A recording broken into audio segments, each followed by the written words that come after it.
अस्सलाम वालेकुम पाकिस्तान, जुमा मुबारक। उम्मीद करती हूँ आप सब खैरियत से होंगे। खिलाड़ी जेल में बैठा ही रिकॉर्ड बनाई जा रहा है, तारीख रकम किए जा रहा है। शायद इमरान खान साहब का नाम जो हुकूमत Pakistan Guinness book of world records के लिए भी भेज दे, जिस तरह के वो उनके रिकॉर्ड्स सामने लेकर आ रही है, जिसकी वजह कोई समझ नहीं आ रही। ये बड़ी अहम बात है, इसके ऊपर बात करूंगी। लेकिन उससे पहले पाकिस्तान की तारीख में एक ऐसे जज आ ही गए हैं। वैसे तो कुछ लोगों ने अपने अपने दौर में कहीं ना कहीं किसी ना किसी ने कोशिश ज़रूर की, लेकिन इस दौर में जब सेंसरशिप अपने उरूज पर है, जब हर तरह से आवाज़ें दबाई जा रही हैं, जब हर तरह से फैशिज्म का सामना है, एक दलेर जज सामने आ गए हैं जिन्होंने सारा कच्चा चट्टा ही खोलकर सामने रख दिया है, सब कुछ ही एक्सपोज कर दिया है। उन्होंने ना सिर्फ मरियम नवाज से जवाब तलबी की है, ना सिर्फ हुकूमत पंजाब से तलबी की है जवाब की, बल्कि उन्होंने इस्टेब्लिशमेंट जो खेल खेल रही है उसको भी एक्सपोज कर दिया है। एक मौसिस जज की जानिब से जब ये रिमार्क सामने आ जाए तो पीछे क्या रह जाता है।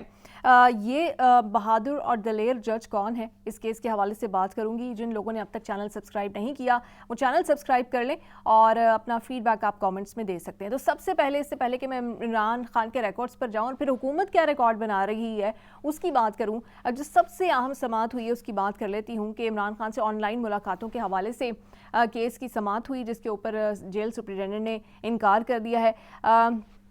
सुप्रिटेंडेंट अडियाला जेल ने अदालती हुक्म के बावजूद बानी पीटीआई की ऑनलाइन मुलाकात कराने से इनकार करते हुए कहा कि जेल रूल्स ऑनलाइन मुलाकात की इजाज़त नहीं देते। अदालत ने कहा कि मीडिया में तो था कि वज़ीर आला पंजाब ने फ़ख्रिया कहा है कि कोट लखपत जेल पूरे एशिया की पहली जेल है जहां ऑनलाइन मुलाकात की सहूलत दे रहे हैं। अगर जेल रूल्स में इजाज़त नहीं तो वहाँ गैर कानूनी काम कैसे शुरू हो गया है। मरियम नवाज़ ने जो पूरी दाद समेटी, तारीफ़ें समेट रही थी, पूरा उनके जो डिजिटल मीडिया है वो भी इसको प्रमोट कर रहा था, वहाँ पर ये काम कैसे हो रहा था। आम कैदियों को भी इजाज़त दी जा रही थी, यहाँ पर तो आप कहते हैं कि जान को ख़तरा है, दहशतगर्दी का ख़तरा है, तो यहाँ पर क्यों नहीं हो सकती यहाँ पर ऑनलाइन मीटिंग्स। क्या जेल अथॉरिटीज़ अपने जवाब में ये कह रही हैं कि वज़ीर आला पंजाब का इक़दाम गैर कानूनी है। ये जज साहब ने उनसे सवाल किया। क्या जेल अथॉरिटीज़ अपने जवाब में कह रही। साथ ही स्टेट काउंसिल ने कहा कि हमें मज़ीद हिदायत लेने के लिए कुछ वक्त दे दें। अदालत ने कहा कि हिदायत लेने की कोई ज़रूरत नहीं है। सुप्रिटेंडेंट जेल कह रहे हैं कि रूल्स इजाज़त नहीं देते। एक ही हुकूमत ने एक जेल में तरमीम के बगैर ऑनलाइन मीटिंग से मना किया, जबकि दूसरी में खुद फ़ख्रिया वही काम किया।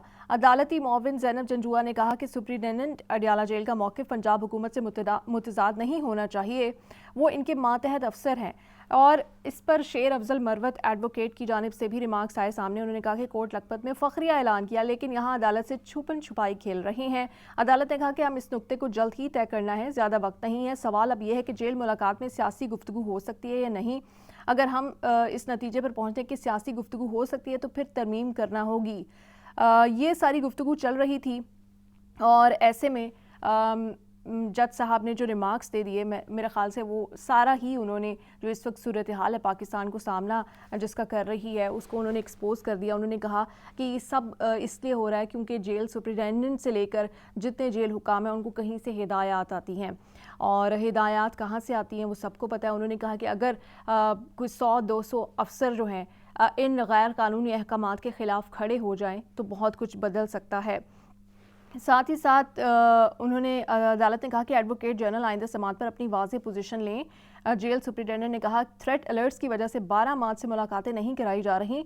अडियाला के अलावा 3 दीगर जेलों में भी मुलाकातों पर पाबंदी लगाई गई। अदालत ने कहा क्या आपको जेल में ज़्यादा ख़तरा है। कल परसों जो इतना बड़ा मार्च होना है 23 मार्च, आपको पता है कि कल, और उसके ऊपर सारी परेड से लेके हर चीज़ हो रही होगी, उस वक्त तो कोई सिक्योरिटी थ्रेट नहीं होगा। उसी जगह पर सिर्फ अडियाला में ही आके सारा थ्रेट है।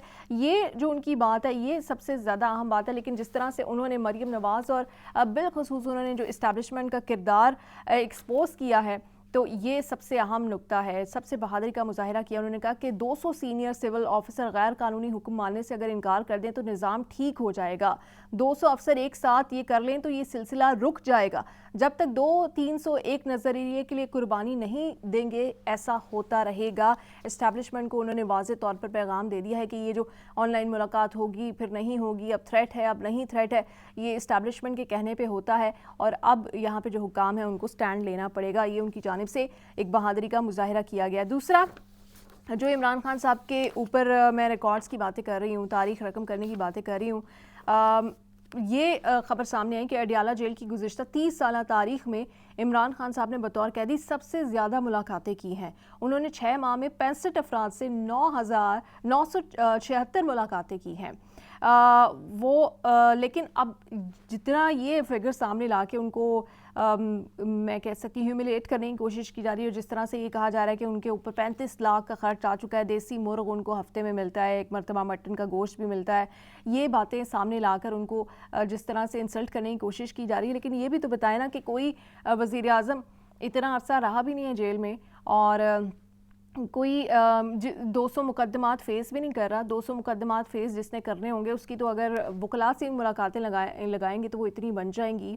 اور ساتھ ہی ساتھ ہاسپٹل نہیں جاتا، وہ جیل میں ہی رہتا ہے، تو اوبیسلی جیل میں ہی اس سے آنا ہے. اس کے ملنے والے سب سے بڑی پاکستان کی جماعت کا لیڈر ہے، تو جیل میں ہی آ کے لوگ اس سے ملیں گے. اور 200 مقدمات کو فیس کرنا ایک بڑی بات ہے، اور ان کی پروسیڈنگز کے حوالے سے ہدایات دینا ہی بڑی بات ہے. تو یہ جو لا کے فگرز، جو فیکٹس لا کے، جو سٹیٹس لا کے عمران خان صاحب کو ہیوملیٹ کرنے کی کوشش کی جا رہی ہے، میرے خیال سے ان کا بھی کوئی فائدہ نہیں ہوگا. ایک اور بڑی اہم بات جو ایک اسٹیٹمنٹ جس کے اوپر میں چاہوں گی کہ میں ضرور کامنٹ کروں، وہ یہ کہ مریم نواز کی شجر کاری مہم کا وہ آغاز کرتے ہوئے کارپٹ کے اوپر ان کو دکھایا گیا، اور اس کے اوپر شہباز گل صاحب نے تنقید کی کہ چیٹنگ بھی نہیں کرنی آتی، اور اس طرح کی وہ اکثر باتیں کرتے رہتے ہیں کہ کارپٹ بچھایا گیا ہے، یہ بچھایا گیا ہے مہارانی صاحبہ کے لیے جوتے نہ خراب ہو جائیں. اس طرح کی وہ لینگویج کا استعمال کرتے رہتے ہیں، اور اس کے بعد پھر عام جو سپورٹر ہوتا ہے، ورکر ہوتا ہے، وہ بھی اسی طرح سے بیش کرنے میں لگ جاتا ہے. جہاں مریم نواز کو ان کے مختلف پالیسیز کے اوپر بیش کریں گے، تنقید کریں گے، لیکن پھر ایک اور تصویر آئی، کیونکہ جب 24 گھنٹے اسی تصویر پہ تماشا ہوتا رہا مریم نواز کے خلاف، تو پھر مسلم لیگ نون بھی ایک تصویر لے کے آئی جس میں عمران خان صاحب بھی کارپٹ پہ کھڑے ہو کے شجر کاری مہم کا آغاز کر رہے ہیں اور پودا لگا رہے ہیں. تو اس کے بعد میرے خیال سے بیلنس ہو گئی ہیں چیزیں، اور یہ سیاستدان جان بوجھ کے آپ کو ان غیر ضروری باتوں میں انگیج کرتے ہیں، غیر ضروری میں کہہ سکتی ہوں باتوں میں لگاتے ہیں، تاکہ جو اصل ایشوز ہیں. کراچی میں اس وقت اسٹریٹ کرائم اپنی انتہا کو چھو رہا ہے، لا قانونیت اپنی انتہا کو چھو رہی ہے. رمضان میں لوگوں کو قتل کیا جا رہا ہے صرف ایک موبائل فون چھیننے کی وجہ سے. تو وہ سارے ایشوز ہیں. مہنگائی ایشو ہے، رمضان پیکج میں جو ریلیف پیکج ملا وہ اس سے کوئی ریلیف مل بھی رہا ہے عوام کو یا نہیں مل رہا.